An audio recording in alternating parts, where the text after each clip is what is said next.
All right, guys, we have a special guest this week. We have Steph from 49 Carats Podcast. Thank you so much for coming on. Thank you guys for having me. I really appreciate the invite.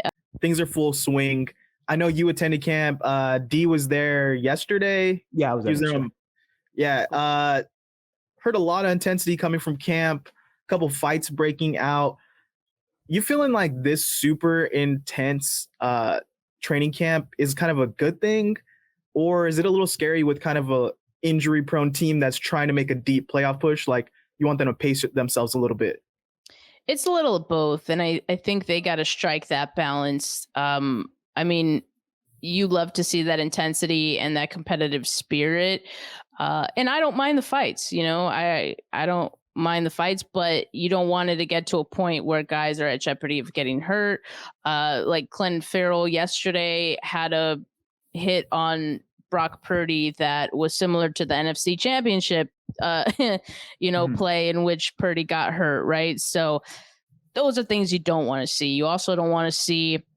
There was another report of like Jordan Mason, lowering his shoulder or lowering his helmet, running through guys, and it's like some of that is unnecessary. You know what I mean? So they got to find that balance between, yes, being competitive and playing hard, but also being smart and being good to each other and not hurting each other at the end of the day. So it does get a little, I don't want to say chippy, but it does get intense sometimes between both sides because they do really want to hit people, and the defense does.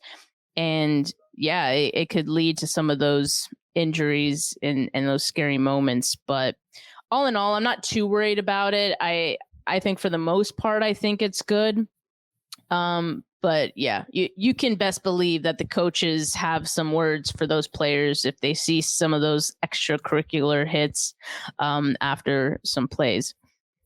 Yeah, and I mean, yesterday it was like a couple of different fights. So it was the big one that broke out after the Elijah Mitchell hit, and then even Jajuan Jennings and Hufanga got into it. Dre Greenlaw after the pick had to be separated from guys. So like, I think it's just one of those things where everyone's so amped up and ready to go. It's the first day of pads. Like, let's go ahead and get after it. And it is from both sides. But I think you see it a lot like boxing, where like one opponent comes out super emotional and they kind of just blow all their energy right off the bat. So I'm really just hoping that as we get a little bit more centered in this camp and throughout the preseason, we can kind of, hey, let's go ahead and go methodical with this.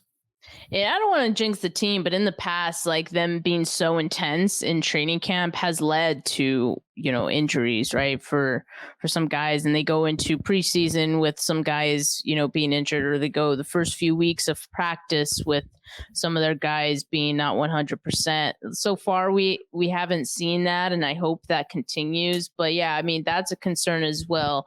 But the one positive I think I could take from it is that the intensity right now is good because this team needs to feel that sense of urgency and that sense of urgency needs to carry into week one. You can't have a slow start to the season like you have had these last few years. You got to come out guns blazing. And, if you want a Super Bowl, don't mess around. And that starts week one. And it's starting now. It starts now really in training camp. So that's the positive that I take from it. I think that it means that they're engaged, they're interested in doing better and playing hard. And I think that's from example, right? I mean, Fred Warner, Dre Greenlaw, even Christian McCaffrey, those are the kind of players on this team. And I'm sure there's other guys as well who they play hard. And it makes their teammates, you see that in practice and you're like, oh, well, let me turn up too then. So I think it's great for the team to have that. Yeah. And people that are going to have to improve like at a pretty high rate, the right side of the O-line. Do you have any concerns with Burford now without Brunskill there to rotate in, and Colton McKivitz really stepping up and being a full-time starter? Is there any concerns there on that right side of the field? No, in fact, like I'm actually pretty encouraged by the offensive line going into this year. Instead of, last year when there were three new starters, there's a lot to gel, and there's a lot of chemistry that needs to be built when there's three new starters on a line.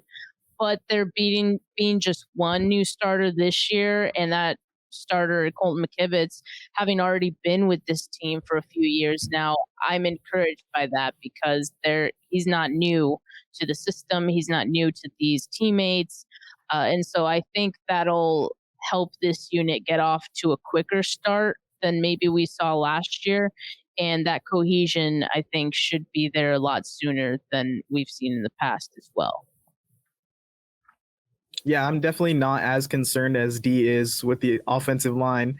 I'm feeling pretty good about like an Aaron Banks coming back, Pureford, and then as long as Trent Williams stays healthy, like I mean, it's a heavy scheme driven system for the offensive line, so it's not like we're asking McKivitz to go out there and take on the best defender like every single time. It's going to be a lot of we're going to put you guys in good position to run the ball. And I think he's going to be okay.